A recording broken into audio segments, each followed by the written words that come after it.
What's up, everybody? It's definitely a Monday. Has been so far. Anyway, man, what makes people attracted to people? And what makes people attracted to God and then being attracted to people? That's the question I have for everybody today. The world will put an image on you that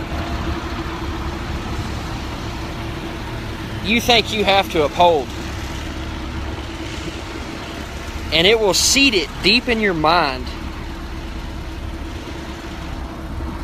and really eat at you. It will literally, like acid, it will eat your bones. It'll just eat your thoughts. It'll tear you up. So it makes you question yourself on the people that you keep around you, the choices you make based upon what these people want from you. And it can be a relationship, it can be a job, it can be your parents, it can be, just anybody. So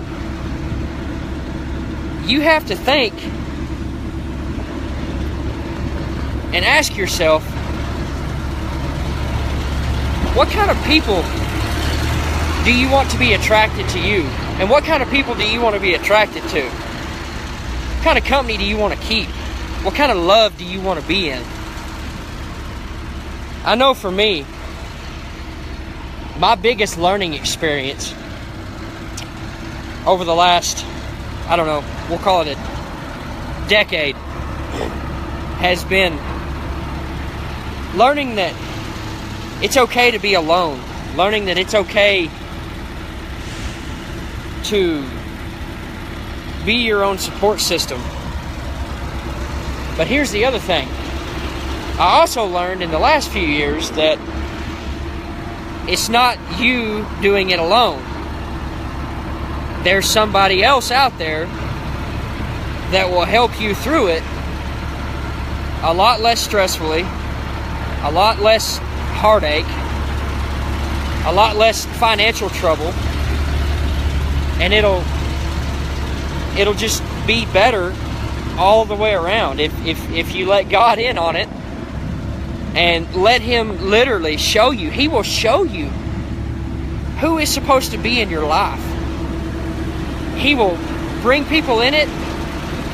He will allow you to go through things and show you, hey, this person's good, this person's good, this person's not so good. I'm not saying they're bad people, but they just don't fit your criteria and what He has for you. And then He leaves it up to you, up to me, to make the decision on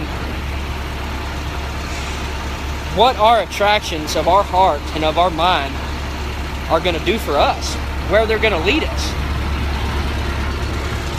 Sorry if you can't hear, there's lots of noise in the background, but man, I was driven to deliver this message this morning. I was up all night long thinking about stuff like this last night. And man, and more than just attraction, think about your kids and what they see, who you want them to be, what kind of a model of a parent that you're going to be, how you're going to raise them. And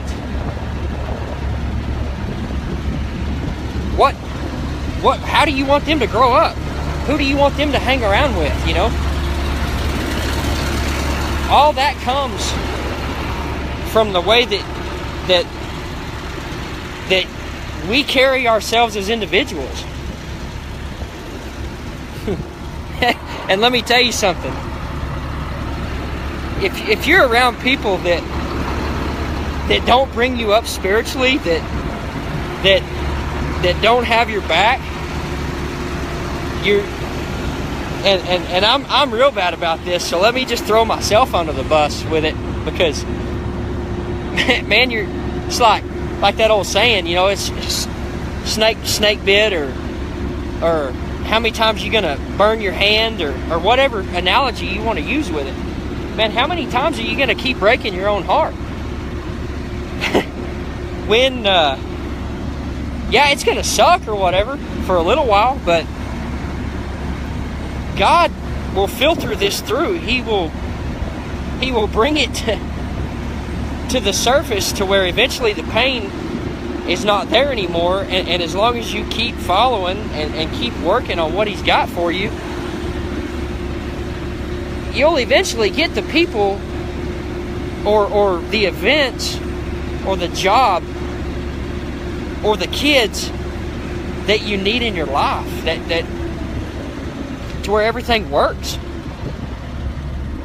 And because let me tell you something, nothing sucks more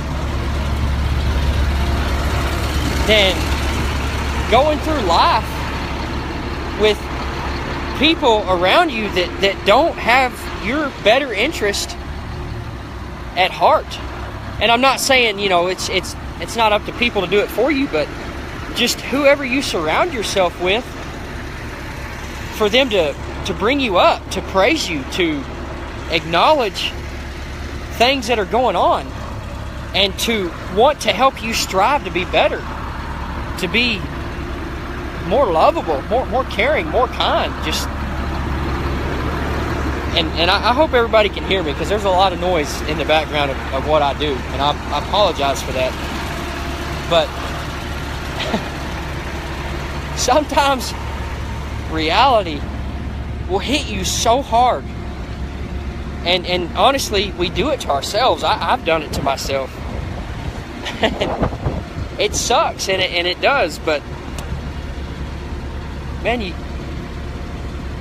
if God's telling you something, you really got to just do it, because let's face it, I'll not really compare, but I will relate God to our jobs. If our boss tells us to do something, we normally do it. If not, you probably won't be working there for very long. So I guess you kind of got to look at God as not really a job, but like your life. Well, yeah, it's the job of your life to live your life through what God calls us to do. And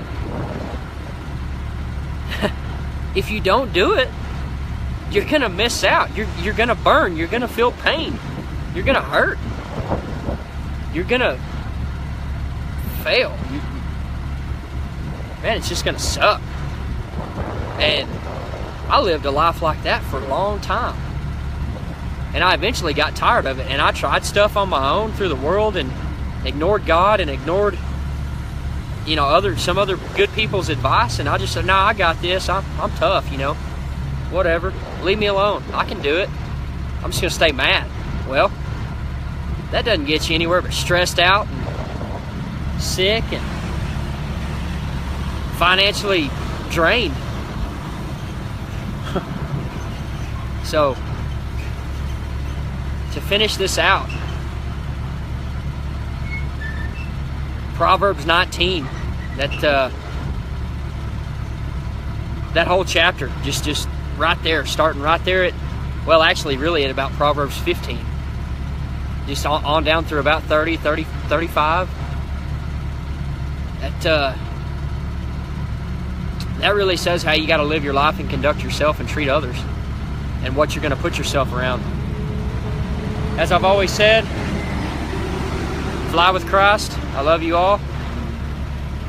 Have a good Monday.